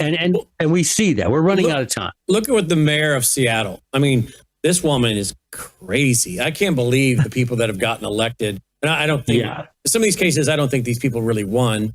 I think it's voter fraud, but maybe there's enough crazy people left there to do that. But it's almost like they mock us by putting these really weird, I think unhinged, in my opinion, people into office. I think it's their way of mocking us. I mean, just like putting Joe Biden, who, was out of his mind most of the time, in office. And I got a dog sitting here. The little black schnauzer came into the studio today, and for whatever reason, she's shaking and concerned, even though it's a beautiful day, beautiful evening out tonight. I have no idea. Usually when it's thunder and lightning, she's all but blind. So for whatever reason, she decided to climb up here tonight. But here you go. Look at this. Seattle's socialist mayor laughs at idea of millionaires fleeing the city over new and higher taxes. Of course, my concern is that these people flee and they come to states like Texas and Tennessee and others, and they destroy our state. So they need to stay where they're at, particularly when you think about the fact that you've had some of these leftists that have been involved in this, that were pushing for this. Some of these leftists that were heavily involved, like the article here at the Gateway Pundit talks about Nick Hanar. I guess what was Nick was involved in some major company. Logan, what company was he involved in? Google? What company was Nick involved in? But Nick, he didn't get rich and stay quiet. He helped build the progressive tax framework Olympia runs on today, meaning Olympia, Washington State. He spent millions pushing Seattle's $15 minimum wage. He bankrolled the campaign to pass Washington's capital gains tax. He wrote a famous essay warning his fellow billionaires that inequality would lead to pitchforks if they didn't start paying more. He coined the term middle-out economics and appeared in Robert Reich's documentary arguing that prosperity requires massive investment in the middle class. His whole brand for years was, I'm rich and I'm telling you, the rich, need to pay more. He was the billionaire giving cover to the progressive agenda, the architect. And this is what he called Geek Wire about Washington's new income tax. Quote, virtually every wealthy friend I have has either left or is planning to. It's a catastrophe, end quote. What did Nick do, Logan? Where did he come from? Nick or Logan? He founded over 30 companies. What do we need that we would know? Quantive, which Microsoft acquired for $6.4 billion, and being Amazon's first non-family investor. So now after he's destroyed the state, he says all his friends are leaving. Well, gee willikers, I wonder why. Let's just pray they don't come here, right? That's right. In fact, I saw an article today where, and I did not realize this, all of these older people that are not selling their house. Right. Here's the New York Times. It's too expensive to sell a house. Millions of Americans are holding on to empty houses, fearing the tax hit a sale would bring. They would rather have the house that they've paid off sit empty while they go and move to another state, maybe Florida, and they've got a house in New York or wherever they got their house. Yeah. They or California. They would rather keep it because it's cheaper for them to keep it at the cost of around $10,000 a year with taxes and everything than it is to sell it and get hit with over $100,000. And they don't want to do that hit right now. So they're keeping it. Roughly 7 million single-family homes are sitting empty and being kept off the market, according to the real estate investment service Flock Homes. Well, Donald Trump thinks the idea is to get rid of people that want to buy homes and clean them up and make them nicer, which, by the way, you know as well as I do here in Memphis, you have a lot of places 10 years ago that were blight, drug-infested streets that 10 years ago were that condition. Today, you drive down those streets, you don't recognize them because an entrepreneur, a family business went in there, bought them, gutted the house, remodeled it, fixed it up outside. And this happened with one after another with the homes and business entrepreneurs doing this. And now you drive down that street and you're like, am I on the same street? Well, yeah, you are. Thanks to entrepreneurs who rented it and turned a blight-infested street into something that's now a rentable, nice area for college students or young professionals. And Donald Trump's solution is to soak those who want to buy and rent. That is not the free market. I'm sorry, Mr. President. You made your fortune on real estate. Why are you going to hinder others from doing the same? Agree. And I think, Brennan, are we not commanded, as you've done to least of these, my brethren, go to these places. And if you have the means, I feel you should feel an obligation not to flee or to encourage higher taxation of some nonsensical policy of soaking the rich, but take that wealth, and instead of taking that wealth to construct a platform whereby you can prevent others from ever acquiring it, or you can create a platform for destroying the wealth already acquired by someone. Take that wealth and lift your fellow man. Do what is possible in that way so that we can wean ourselves from the federal sow. We can wean ourselves from it, and we can become that free society that we once were. Our founding fathers, if they came here, they would be disgusted by what we've done with the great treasure they gave us. Indeed, with the great patrimony we inherited from them. They would be disgusted. They would instantly construct a platform to a gallows. They would instantly construct a gallows, because to them they would say, look, you've had decades of these politicians promising you things, decades of them violating Article 4 that guarantees a Republican, that is to say, truly representative form of government. They have put you in 30-40 trillion dollars in debt, 80-something% of which is spent on unconstitutional programs. There is only one solution to this, because they're not going to change, and they're not going to change. They aren't. And, our founding fathers would probably, string them up, as Trenchard and Gordon said, just hang them.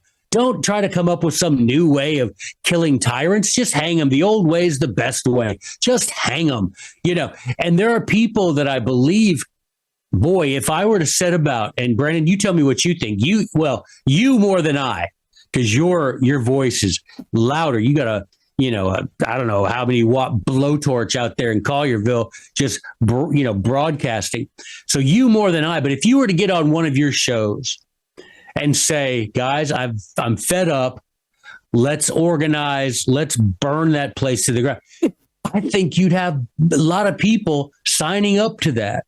Yeah, but I would also probably be arrested before the next day. Well, you would be. If they can get you. I know you, Brandon. They ain't taking you alive. I don't want to take taking you alive. They ain't taking you alive. I can tell you that. I know you, my brother, are just like me. They ain't taking me alive. I'd rather go to my reward defending freedom than to get on my knees to any tyrant. That's true. You can forget about that. Well, let me ask you about that, because we have now what you declare in one of your articles from April 1st, the last word, a constitutional crisis.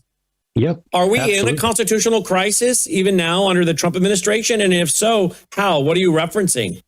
Well, I mean, constitutional crisis, absolutely. The president has no power to impose tariffs.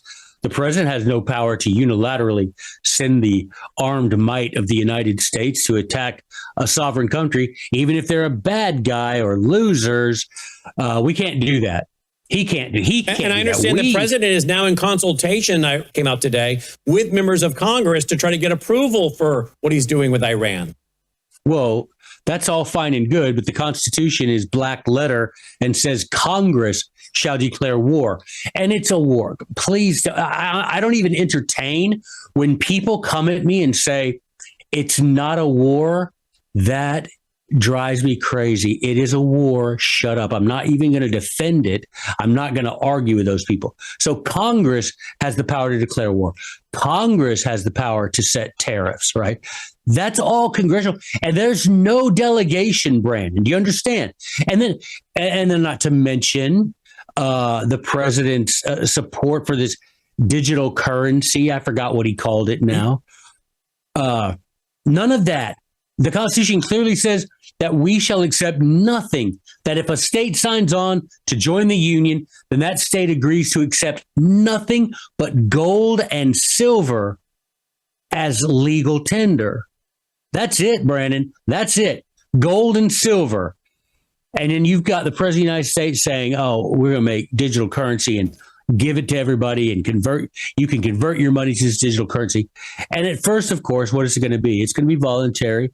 And soon it will slide gradually and silently to where you must do it, to where if you open a bank account, you open it in digital currency that is so manipulable by the powers that be. So let me ask you this. I know you're much happier with Donald Trump than you are Kamala Harris, I would think. I know I sure am. I don't think I could. I'm not sure I'd be on the air if she'd become president by this point. I think they would have at least tried to charge us with hate speech or something. We talk about Islam and LGBTQ. But that being said, how do you feel President Trump is doing as a constitutional historian? How do you feel he's doing? And on a scale of 1 to 10, 10 being the best, I mean, I'm sure there are areas where you're very, very happy. I mean, I see one today that makes me very happy, just to be balanced here. And that is over at worldviewreport.com today. I got to find it real quick. Worldviewreport.com. Here we go. This has to do with the ATF. Where did it go? I'm on it. In major victory for gun owners, ATF unleashes 34 rule reform package, brace rule dead. It's an article that's coming up from, I don't know what website it's coming up from, but it sure is slow, whoever's got it. But it'll come up here in a minute. I'll come back to it. But whoever's got that article, they need to work on their website. But that's a good thing. I'm happy for that. I mean, Brandon, but is it a good thing, Brandon? Is it? Are we celebrating that our master is whipping us a little less severely today? Okay, you got me. All right. No. I'm not. That's obviously I love you, and it's not a shot at you. But I'm just saying, I do get weary, as the scriptures say. I get weary of celebrating a softer slavery. I want off the plantation, brother. I want off the plantation. I don't care. I'm not going to burn the plantation house down. I'm not going to burn the crops down. I just want off the plantation to do as I see fit, according to my own genius, according to my own abilities. If it's like that story. Have you ever heard that story of Thomas Jefferson manumitting his slave there in France? Have you ever heard that story? No. So he had a chef, a cook, that was his cook, a Negro, who he manumitted in France because of the pressure that France put upon him to not have a slave.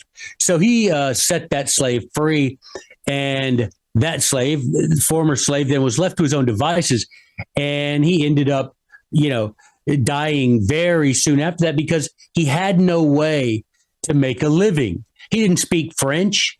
He had no income because he had no way of selling his the food that he would make because he had no clients. And so he ended up dying very, very young because he had no way to survive. Now, that's not a defense of slavery.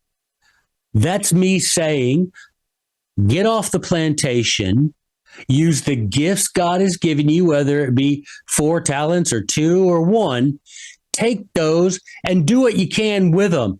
And I believe, because I know I would, Brandon, I promise you this day that if I were to know that for whatever reason, and this is not going to happen, this is just for the sake of discussion philosophically.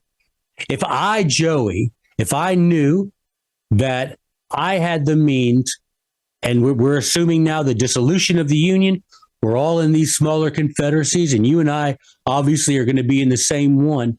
If I knew that you were unable to work for whatever reason, right, I would instantly contact your dear bride and say, Mrs. House, Sister House, what can I do to help you during this season when Brandon is unable to work? I would not let her set foot in a job. I would not let anything like that happen. I would support you, and I know others would as well. And this is what we're missing, Brandon. See, you got a cycle of sacredness, right, that's being denied us by a federal government who is stealing from us, right, in this cycle of corruption. And we're choosing, sadly, that's to participate in that cycle of corruption. Whereas if we were left to our own devices, free from the shackles of the empire, both the economic and the physical shackles of the empire, you would see gradually, and I say gradually because we'd have to relearn all of this because it's not been a part of who we are for so very long.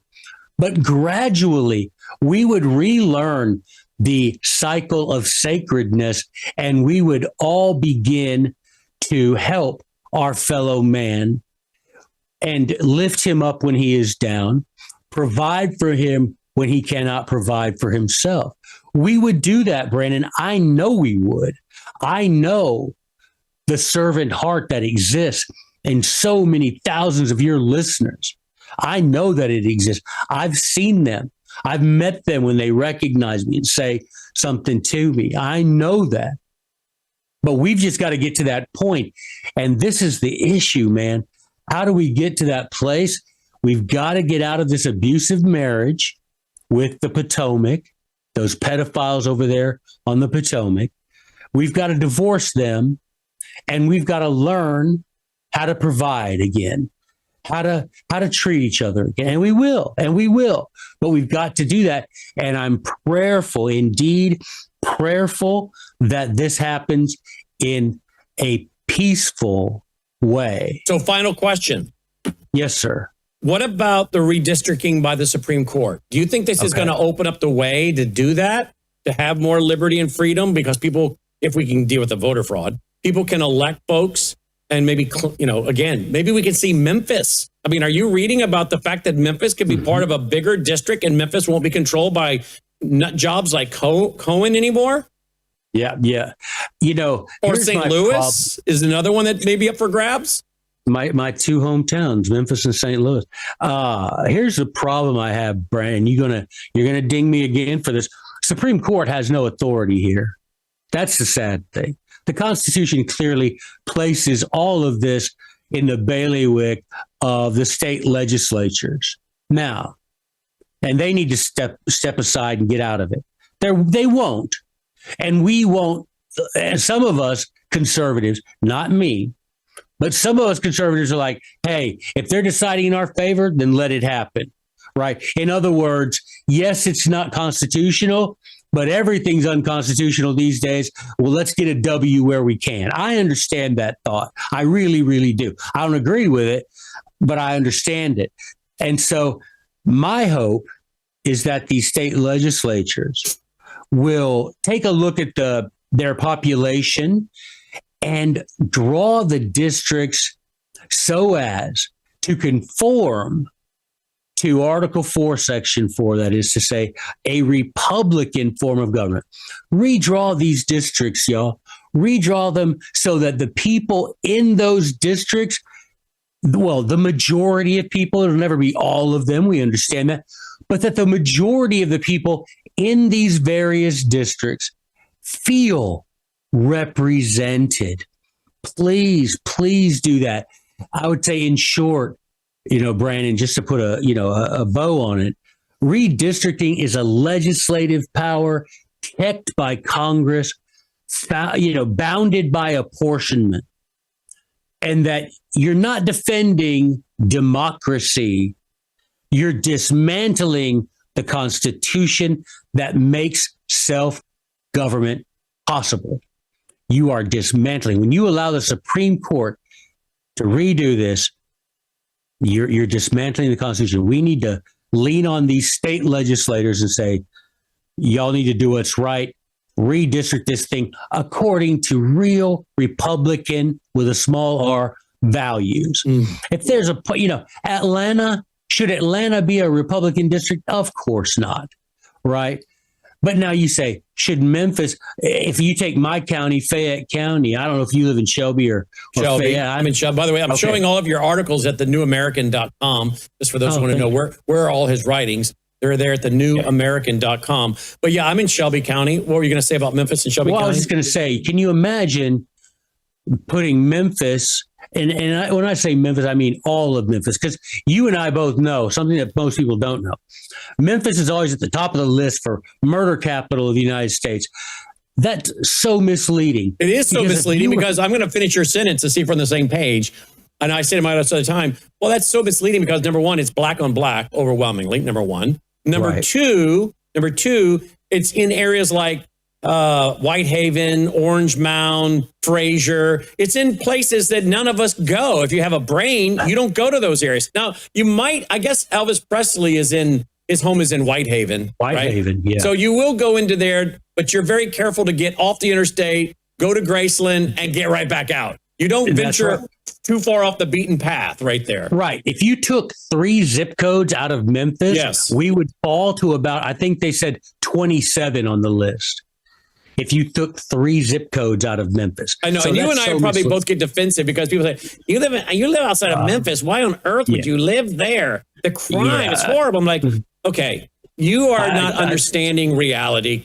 Why don't you come to Memphis? Why don't you come to Collierville? Why don't you come to Germantown? Why don't you come over to East Memphis, right up next to Germantown? And why don't you look at what are going to be some of the biggest houses and mansions and estates that many of you have ever seen anywhere in the country? My father-in-law is an architect. And when he would come here, he would be stunned at the estates. He's like, holy cow, look at all these houses. They're huge. I mean, in Collierville, we have roads that have humongous homes with gates and stuff. And then you go to East Memphis, you have this. And Germantown, you can go out there on Germantown and Johnson Road and some of these. They're huge. Right. There is so much money here in the Mid-South. There is so much money. But if you listen to the media, the Memphis area, all this is just a bunch of hayseed hicks and murderers. And why these other folks stay there, they're stupid because they're staying there. They don't have a clue the quality of life here, the affordability here, and the absolute Southern culture that includes wonderful history and culture. It's not what they've made it out to be. Right? It just isn't. Well, and I live in Fayette County out in Oakland. I live out here, that Hank Williams song, I live out in the woods with my woman and my kids, my dog and me. Yeah, that's where I that's where you live. I'm out here in the woods, just about 30 miles east of Memphis, but I'm a Memphian, but I'm a native Memphian, but I live out here in the woods now. And imagine if they were to draw a district that included Oakland and Memphis and Orange Mound and Fraser and, Raleigh LaGrange and Whitehaven. Imagine if they did that. Would I be represented? Hell no, I wouldn't be represented. You would have a gangbanger being elected. Oh, without a doubt, you would have someone elected who, I don't know if you remember. Do you remember last election, Mitchell Morrison decided to run for one of those? Do you remember that? And he called me and he said, "What do you think about this?" I said, "Mitchell, you're a great guy. There's no way you do. There's no way. There's no way. As a conservative Christian with your values, there's no way." But yeah, you would instantly have someone elected who promised to tear to tear everything down. That we're gonna. I mean, you saw it. You saw it. In what was it? Was it Germantown where that house was turned into a party house? Do you remember that? Yes. It was in the news where someone came, turned it into an Airbnb, and instantly the neighbors were like, "Oh, no. We don't live like this. We don't play pounding rap music at 3 a.m. and have pool parties at 3 a.m. And we don't do that." And that lady was forced, not by the government, Brandon. Thanks be to God that her neighbors rose up and said, "No, we're not having this."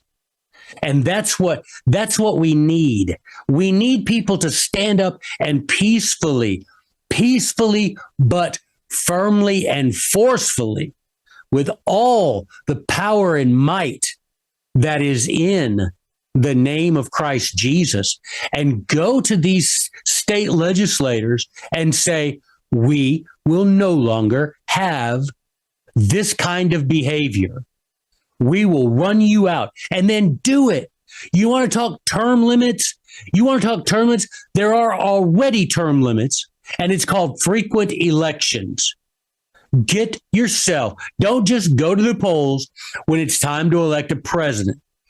Go to the polls when it's time to elect your state legislator, because that man constitutionally has far more power than the president of the United States, if that power is exercised as it ought to be according to the federal system established by the Constitution. And it's the Tennessee legislature that has a better chance of protecting my liberties and freedoms than the clowns in Washington, D.C. of either party. Because we're already seeing in the legislature here in Tennessee them pass one positive bill after another to try to protect our liberties and freedoms. Now, is it perfect? No. Do we have some stupid stuff going on? Some of it? Yes, we do. But we're making progress in our state, which is why a lot of people are flooding here, because they realize the laws are more friendly to Christians, conservatives, entrepreneurs, and parents, and freedom of religion. And it can be more. That's exactly right. Freedom of religion. We have a governor and a state legislature who are committed to that, committed to free speech, committed to freedom of religion, committed to letting entrepreneurs be entrepreneurs. And by the way, we also have, I hate to say this, we actually have sensible people in our state government. When you have to call up the Tennessee Department of Revenue, which I'm sure you've had to do. Yeah. I cannot believe in my now going on over 21 years of dealing with them, how nice they are, how kind they are, and how reasonable they are. They're like, they send you a bill and you call them up and you say, "I think we have a mistake here. I think you're classifying my LLC over here in a way that shouldn't be. And my tax attorney is on the line." Then my tax attorney comes on the line and it says, to the individual, "Hi, I'm so-and-so," and they explain what's going on. Oh, well, that's very instructive. Thank you. Can you send that over to me, please, so I can take care of that and get this in the system right? I'm telling you, we have dealt with people at the Tennessee Tax Revenue Agency that you would want them to be your next door neighbor, because they're not there to try to screw every dollar out of you they can. They're just following what the legislature's done. And when they see that, hey, someone has classified this guy's business in the wrong way or his company in the wrong way, they correct it, they do it, the bill's erased. I mean, it has been remarkable. I've commented to my wife, I can't believe this is a government I'm dealing with. because they're nice, they're reasonable, they're going with the letter of the law, and they have actually refunded money to us when they've made mistakes and done it quickly. Now, I don't know what other people experience, but I don't know. I mean, you rarely find yourself praising state government, but here in Tennessee, our legislature is clearly doing a good job overseeing how these agencies, the agencies are not being weaponized here. Okay. No. Now, I cannot say that for the courts in Memphis. We have people on the courts in Memphis, by the way, and I'm sure you guys do too, listening wherever you live. If you bring a lawsuit, if you're bringing a lawsuit, your business is bringing a lawsuit to try to do something in relation to whatever your business does, and it in any way falls into the category of your clients being seen as treated by white property owners or property discrimination. Yes, anything they can do for, quote, Black Lives Matter, social justice, they will push your case off and off and off and off, even though your case is legit. These people are in the wrong. You have the documentation, and you just need your day in court to get your judgment so you can start garnishing their wages or whatever it is. I have my attorneys telling me about different clients they have, and they can't get into the courts a year and a half, 2 years later in Memphis to finish a lawsuit because the people running those look at the cases and assume, oh, those are white business owners out there in Germantown and Carville. We will not make it easy for them, and their cases sit forever. That's the weaponization of government, and that goes on all over this country. But I have to tell you, Joe, I have not experienced that at all out of the state government out of Nashville. And now I know we're talking a little inside baseball here, but the point I'm trying to make is there is a reason why people are flooding to the state of Tennessee right now. Yes, sir. And you know, I hope they continue to flood to Nashville and leave us in West Tennessee to ourselves. Really, I don't want them changing the culture here. No, don't come here to West Tennessee. It's terrible. You'd hate it here. Don't come. Go to Nashville. It's beautiful, and everybody, you can see country music. I do not consider Nashville the South. Okay, they've destroyed the culture. Nashville, everybody and their grandmother from the East Coast. Nashville and Atlanta, and be heard by my state senator and my state rep. They have jobs like you and me. I can go to their senator. Help me out, Logan. Paige Wally for me. For you. And the one that was just in our studio, Brent Taylor, right, Logan? Yeah. Is Logan in there? Yeah. Brent Taylor. He was just here at our desk a few months ago. He sold a massive mortuary, funeral homes, that his dad started. Yes. So I can right now, if I took my phone and I called Paige Wally, he would pick up the phone. Not because of me being anybody, right? But because that's how the state legislature works. And I'll tell you this, I have had more of my liberties denied me and obliterated and destroyed by the pedophiles on the Potomac than all the terrorists on the Tigris. Okay. Not even close, right? So here, the answer is you're not going to clean up that swamp. I don't care who you are and how good your heart is, how pure your heart is. You're not going to do it. But you and I, Brandon, and you particularly, because of the power of your platform, which, praise to the Lord for giving you that platform, because I know you glorify his name all the time in your platform. But you can influence your state government, and you can make it where we can draw that boundary, redraw that sovereign boundary around the volunteer state, the greenest state in the land of the free. Mm-hmm. We can do that if we exercise our authority and we put our platforms, we use it to its potential politically. We can influence the state government, and we can see success in the state government, and we can wall ourselves off if that is our desire. And boy, it becomes, as the good book says, it becomes every man who has been warned to do what? Warn his neighbor. So you and I, Brandon, have an obligation to anywhere, at church, at work, anywhere we go where politics is brought up or culture is brought up, to try and convince our neighbors how state government should be run so that they elect those representatives. Yep. And there we go right back to redistricting, right? We're full circle now, right back to redistricting. So you've got to compel these state legislators to do what they are constitutionally obligated to do and draw these lines fairly and faithfully according to principles of Republican, that is to say, representative government. Yep, indeed. And Brandon, if we can do that, brother, then we can avoid any sort of armed civil war. Let's pray that happens. They're all there. Yes, TheNewAmerican.com. There's all his most recent articles. TheNewAmerican.com. TheNewAmerican.com. You'll find them there. Can I add one thing? Can I add something, Brandon? Please. We have just, our CEO of the John Birch Society has graciously placed me in charge of Western Islands Publishing, the publishing arm of the John Birch Society, which for years had lay fallow. No one had used it.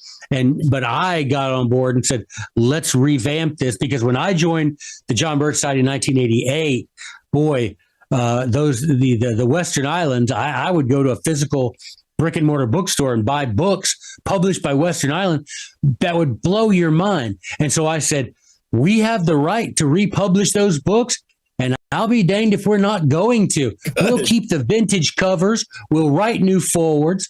So everybody who's listening, Brandon, in your immense audience, go to westernislandspublishing.com and do yourselves a favor. And I'm going to tell you this final thing as far as that goes.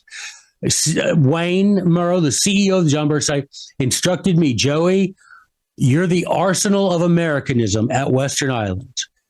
Those weapons are no good unless they get in the hands of the soldiers. Price them that those soldiers can afford to purchase those weapons.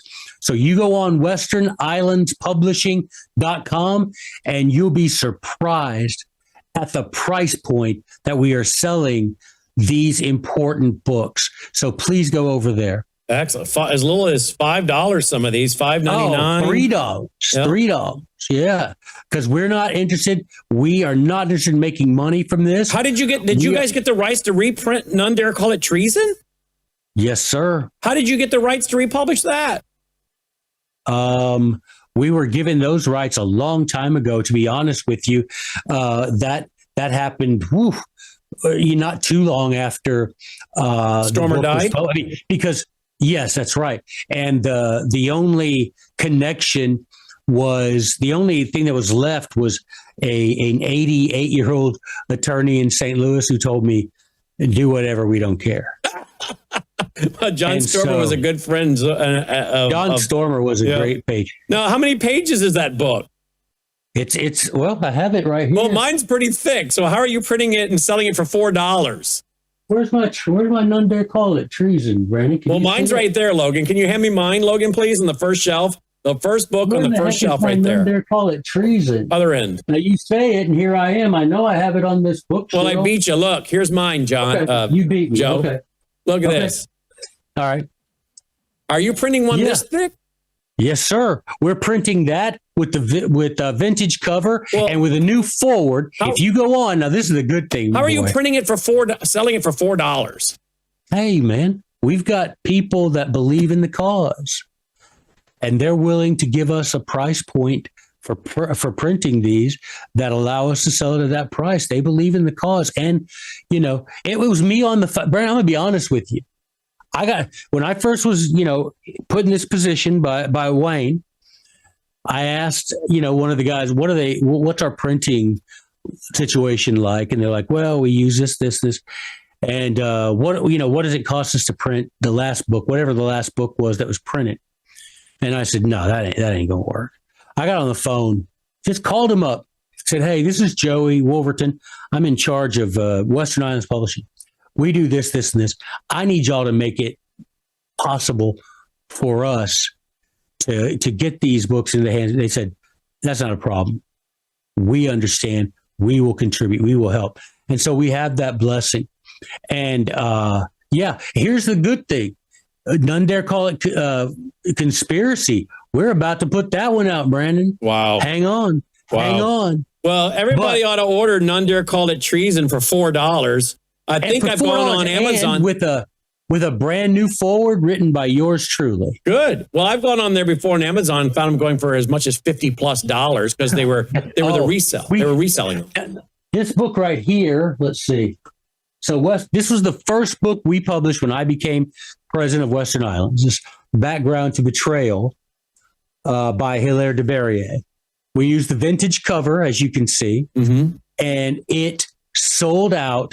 The first 2 printings sold out before the book ever arrived in our warehouse. Good grief. And I had a guy contact me because he was selling this book on Amazon for $800. $800 because you couldn't get it. And it's Brandon, I don't know if you've read it. No. But it is the story of how we got sucked into Vietnam and the betrayal that we faced in Vietnam.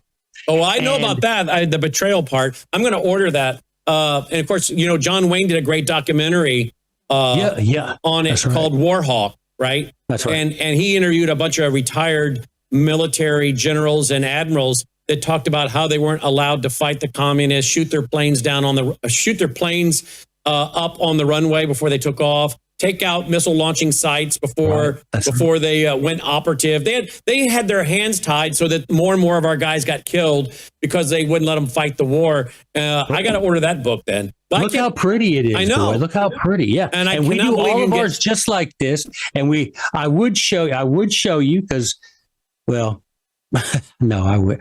We have a book coming out that I believe is going to make the selling of this book just look like peanuts. Can you say what it is?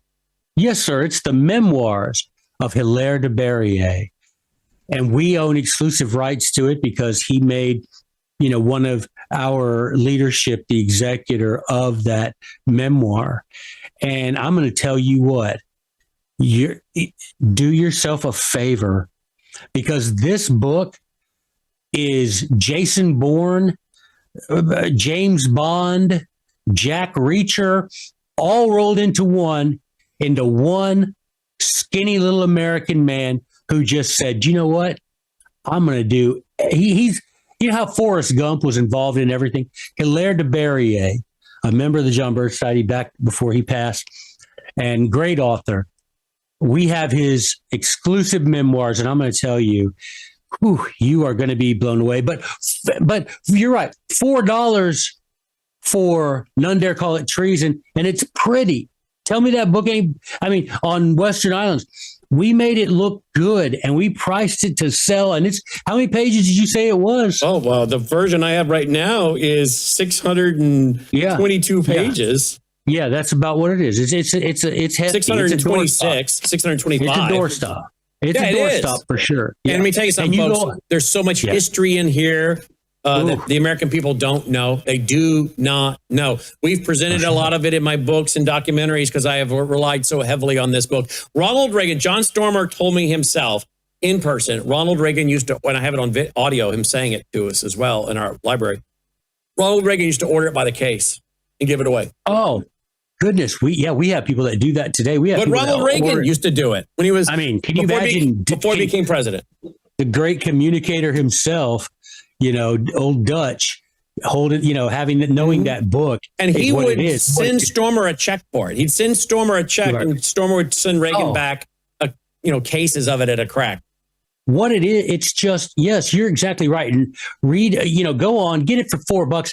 But you know what, y'all? If you're able, now, of course, if you have the means, buy 10 of them and give them away. Absolutely. Because that's why I think you made them $4. There's no reason to do. That is why. That's obviously why. you buy a box of them. I think that one comes 22 a box, and you're talking $80. Would you pay $80 to be able to inform your neighbor about what's going on? You should pay $80 just for the one copy, because what's in it, you will be going, why wasn't I told this? I didn't know this. I mean, this book is worth $80. But you get a whole case of them for $80. Right. And I came into this as the president of Western Islands to do just that, under the instruction from Wayne Murrow. Do not price these to make money. Price these to get out. And, all of these books, The Death of James Forrestal, that's the next book we're about to put out. Amazing. I got to wrap, but that is something else. Okay. There it is. Western Island Publishing. Western Islands, plural. S. Western Islands Publishing.com. Get them. Excellent. Wow, that's great news. Yes, sir. Joe, thank you so much. And we're going to continue to ask our audience to pray for you. Thank you, sir. I appreciate that. Great conversation with Joe Wolverton tonight. All right, guys, that does it for tonight. Let's call it a night. Roll the music. By the way, don't forget, we are a listener-supported network. We do need your sponsorship so that we can keep going and pushing it all out for free. You watch it, and then you get to rewatch it when we put it back up online at worldviewtube.com. If you appreciate all the free stuff we're doing, please support us. $10, $15, $20, $25 a month. Well, it does add up, those small contributions. Most of our donors are small dollar donors. Please go there and sign up for an automatic contribution, worldviewfoundation.com. You also find our mailing address there if you prefer to support us through the mail. So next time, I'm Brandon House. May God save America. Take care.